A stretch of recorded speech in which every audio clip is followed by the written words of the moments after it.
ભગવાન આનંદ સ્વરૂપ છે. જો સજ્જનો આનંદ કેવો છે, આનંદની કોઈ પરિભાષા નથી, એનો કોઈ વિરોધાર્થી શબ્દ જ નથી.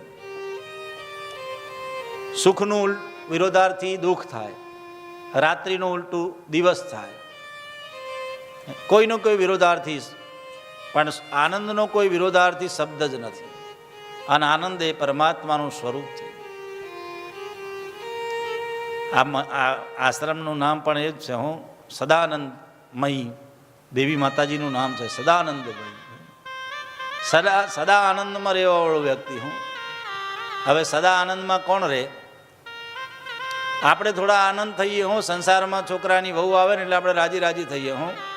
સાસુ બન્યાનો તમને આમ આનંદ આવે, સસરા બન્યાનો આનંદ આવે. અને પછી વહુ હેરાન કરે ત્યારે એમ થાય કે આ આનંદ ક્યાં જતો રહ્યો. સંસારનો આનંદ આવો છે, પણ પરમાત્મા આનંદ સ્વરૂપ છે હું. એની જો તમારે સંસારમાં આનંદમાં રહેવું હોય ને તો સતત પરમાત્માનું ચિંતન રાખો, પરમાત્માનું ધ્યાન રાખો, તો તમે આનંદમાં રહી શકશો. પરમાત્મા એક જ આનંદ સ્વરૂપ છે. સંસાર દુઃખાલયમ અશાશ્વતમ. ભગવાને ગીતાજીમાં કહ્યું કે આ સંસાર દુઃખાલય છે હું. અહીં તમે બહુ સુખની આશા રાખશો નહીં હું. અહીં તમને દુઃખો જ મળવાના છે. થોડી વાર તમને એમ લાગે કે આ સુખ મળ્યું, પણ અંતે તો દુઃખ જ છે હું. પુસ્તકાલયમાં જાઓ તો પુસ્તક મળે, બેંકમાં જઈએ તો રૂપિયા મળે. હે અશોકભાઈ? હા. તમે ભોજનાલયમાં જાઓ તો ભોજન મળે, દવાખાનામાં જાઓ તો દવા મળે. એમ આ સંસાર દુઃખાલય છે, અહીં તમને દુઃખો જ મળવાના છે. સુખનો સાગર એક પરમાત્મા છે. અને જો આનંદમાં રહેવું હોય તો એ આનંદ સ્વરૂપ પરમાત્માનું શરણ ગ્રહણ કરીએ. શ્રી સત્યનારાયણ ભગવાનની કથા આપણે સાંભળીએ છીએ ને, એમાં પણ પહેલી કથા છે. શતાનંદ નામનો બ્રાહ્મણ હતો. સત એટલે 100 પ્રકારના આનંદમાં રહેવું હોય એનું નામ શતાનંદ. હવે 100 પ્રકારના આનંદમાં રહેવું હોય તો આપણે રહી શકતા નથી. સંસારના કંઈક ને કંઈક દુઃખો આવી પડે છે અને આપણે દુઃખી થઈ જઈએ.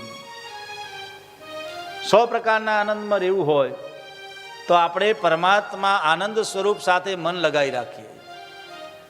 જેટલું બને એટલું મન પરમાત્મામાં લગાવીએ, પ્રભુમાં લગાવીએ, તો આપણું મન હંમેશા આનંદમાં રહેશે. સંસારના દુઃખો આપણને પરેશાન નહીં કરે.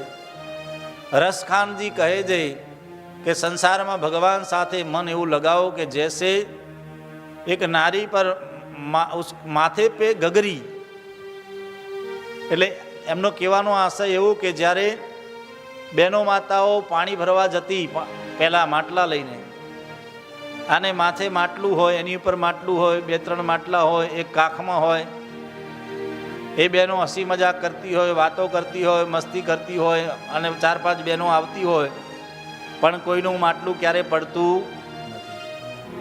ક્યારે કોઈનું માટલું પડતું નથી.